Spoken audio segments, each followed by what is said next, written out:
తమిళనాడులో TVK party పెట్టి రెండేళ్లు తిరగకుండానే ముఖ్యమంత్రి అయినటువంటి దళపతి విజయ్తో తనను పోల్చడం చూస్తూ ఉంటే అయితే జనసేన అధినేత ఉప ముఖ్యమంత్రి పవన్ కళ్యాణ్ అయితే తీవ్రంగా ఆయన స్పందించారు.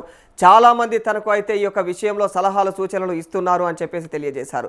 విజయ్ పార్టీ తమిళనాడులో గెలవడంతో అయితే తన విషయంలో కూడా అలాగే చేయమంటున్నారని చెప్పేసి ఆయన అసహనం వ్యక్తం చేశారు. ఎవరో ఎక్కడో ఏదో చేస్తే దానికి ఏపీకి పోలిక ఏమిటి అని చెప్పేసి ఆయన ప్రశ్నించారు. ఊళ్ళో పెళ్లికి ఎవరో సందడి అన్నట్లుగా అయితే వ్యవహారం ఉందని చెప్పేసి ఆయన ఆక్షేపించారు.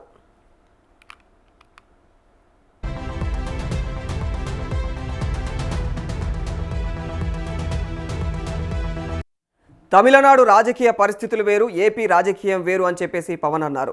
అక్కడ జరిగిందని ఇక్కడ తనను అలాగే చేయమంటూ పోలిక తేవడం అయితే పట్ల ఆయన కాస్త అసహనం అయితే వ్యక్తం చేస్తూ ఉన్నారు. తాను 2019లో ఒంటరిగా పోటీ చేస్తే 2 చోట్ల కూడా ఓడిపోయా అని చెప్పేసి పవన్ మళ్ళీ గుర్తు చేశారు. తమిళనాడులో రాజకీయం వేరుగా ఉంటుంది అని ఆయన అన్నారు. ఇక మరి దశాబ్దంన్నర కాలం పాటుగా కూడా నలిగిపోయానని ఆయన తెలియజేశారు. ఎంతో ఇబ్బంది పడ్డానని చెప్పేసి కూడా ఆయన అన్నారు.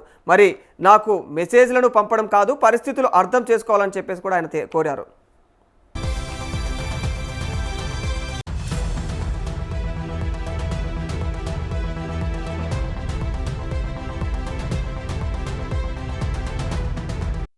తాను పదవుల విషయంలోనే పట్టుదలగా ఉంటే 2007లో ప్రజారాజ్యంలో యువరాజ్యం నేతగా ఉన్నప్పుడే ఎన్నికల్లో ఎంపీగా పోటీ చేసేవాడనని అన్నారు. అంతేకాదు 2014లో పార్టీ పెట్టినప్పుడు మల్కాజ్గిరి నుంచి ఎంపీగా పోటీ చేసే అవకాశం వచ్చిందన్నారు. మరి తనకు 2007 నుంచి నేను మొదలుపెట్టిన ప్రయాణం అయితే 2019 దాకా కూడా కొనసాగింది అన్నారు. 2019లో ఎన్నికల్లో ఒంటరిగా పోటీ చేసే స్థాయికి వచ్చానని కూడా అన్నారు. మరి ఒక పార్టీని నడపడానికి బలమైనటువంటి భావజాలం ఉండాలని చెప్పేసి కూడా ఆయన కోరారు. అంటే 11 సీట్లకి పరిమితమైన వాళ్ళు కూడా మన మీద సెటైర్లు వేస్తారా?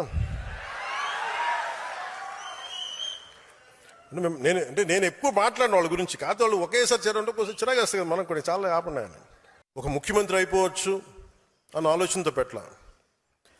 ఒక పార్టీని పెడితే ఎంత సమాజంలో ఎంత మార్పు తీసుకురాగలం. చిక్బళ్ళాపూర్కి చెందిన ఒక ఆడబిడ్డ వచ్చి నాకు అవినీతి పైన పోరాటం చేయాలని, నాకు నువ్వు ఆయుధం ఇవ్వన్నా, నువ్వు ప్లాట్ఫామ్ ఇవ్వంటే నేను అలాంటి వాళ్ళు.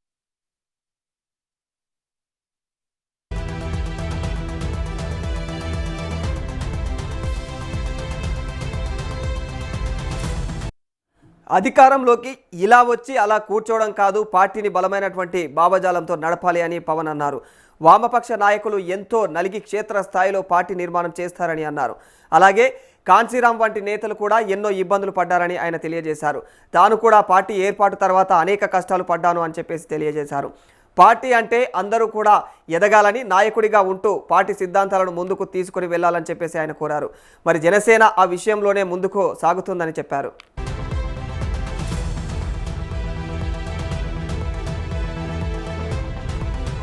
ఇదిలా ఉంటే విజయ్ పార్టీ గెలుపు చూసి జనసేన నాయకులు చాలామంది కూడా తమ పార్టీ అలాగే చేసి ఉండాలని చెప్పేసి కోరారని చెప్పేసి దీని మీద డిబేట్లు పెట్టారని కూడా అన్నారు. మరి వాటి అన్నింటికీ కూడా ఒక్కటే జవాబు అన్నట్లుగా అయితే పవన్ పార్టీ వేదిక మీద అయితే ఇక చెప్పాల్సింది చెప్పేశారు. తనకు పదవుల కంటే రాష్ట్రం ప్రయోజనమే ముఖ్యమని చెప్పేసి తెలిపారు. ఏపీలో రాజకీయం కూడా వేరుగా ఉందని ఆయన అన్నారు. అందుకే తన యొక్క ఆలోచనలతోనే జనసేన ముందుకు సాగుతుందని ఆయన తెలియజేశారు. మొత్తానికి గత వారం 10 రోజులుగా అయితే జనసేన టీవీకేల మధ్య అయితే ఇక పవన్ విజయ్ల మధ్య పోలిక పెట్టి ఇక విశ్లేషిస్తున్నటువంటి వారందరికీ కూడా పవన్ స్ట్రాంగ్గానే కౌంటర్ ఇచ్చారని చెప్పుకోవాలి.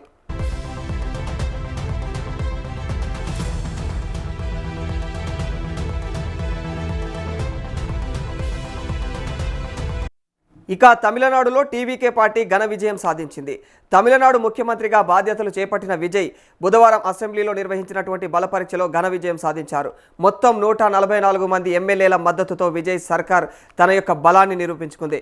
ముఖ్యంగా బల పరీక్షకు సంబంధించినటువంటి ఈ రోజు ఉదయం విజయ్ సభలో అయితే తీర్మానం ప్రవేశపెట్టగా దీనిపైన చర్య జరిగింది. మరి ఆ తర్వాత స్పీకర్ ఓటింగ్ నిర్వహించారు. అయితే సాధారణ ఓటింగ్ మాదిరిగా కాకుండా ఒక్కో సభ్యుడిని పిలిచి మరి అయితే ఎమ్మెల్యే సమ్మతిని స్పీకర్ అయితే నమోదు చేసుకోవడం జరిగింది. ఇలా ఉత్కంఠభరితంగా సాగినటువంటి ఈ బల పరీక్ష గురించి మనం ఇప్పుడు తెలుసుకునే ప్రయత్నం చేద్దాం.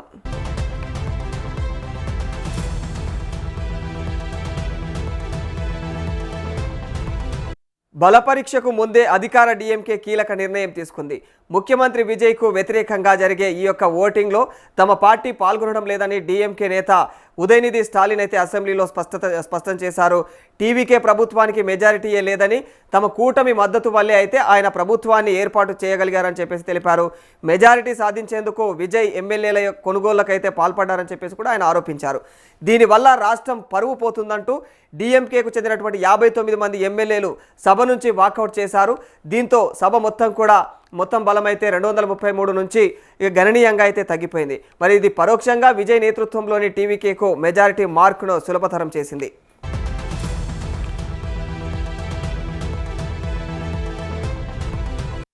మరోవైపు ప్రధాన ప్రతిపక్షం అన్నాడీఎంకే ఈ బలపరీక్షను తీవ్రంగా వ్యతిరేకించింది. ముఖ్యంగా పళనిస్వామి మాట్లాడుతూ తమ ఎమ్మెల్యేలకైతే విజయ్ డబ్బులు ఆఫర్ చేశారని ఆరోపించారు. ఇది సరైన పద్ధతి కాదంటూనే తమ పార్టీ ఎమ్మెల్యేలు అందరూ కూడా విజయ్కు వ్యతిరేకంగానే ఓటు వేస్తారని ఆ పార్టీ అధినేత ఎడారప్ప పళనిస్వామి అయితే ప్రకటించారు. మరోవైపు అన్నాడీఎంకే రెబల్ ఎమ్మెల్యేలు దీనిపైన అయితే తీవ్రంగా స్పందిస్తూ తమకెవరూ కూడా డబ్బులు ఆఫర్ చేయలేదని, మనస్ఫూర్తిగానే విజయ్కు మద్దతు ఇస్తున్నట్లుగా అయితే వాళ్ళు ప్రకటించారు.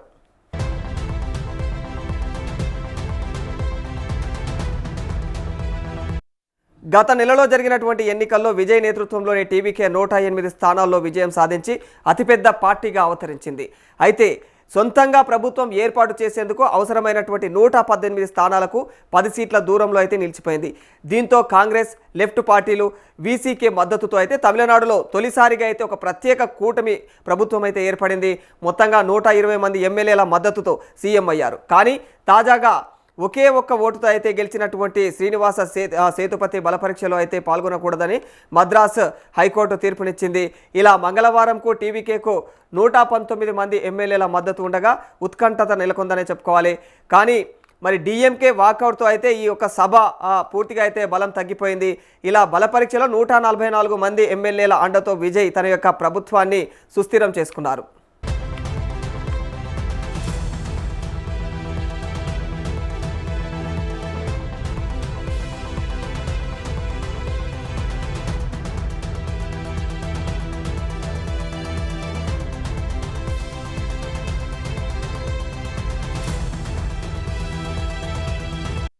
ఇంత ఘన విజయం సాధించిన విజయ్తో జనసేన అధినేతను అసలు పోల్చడం కరెక్ట్ కాదంటూ కూడా వైసీపీ కూడా సెటైర్లు వేస్తూ ఉంది.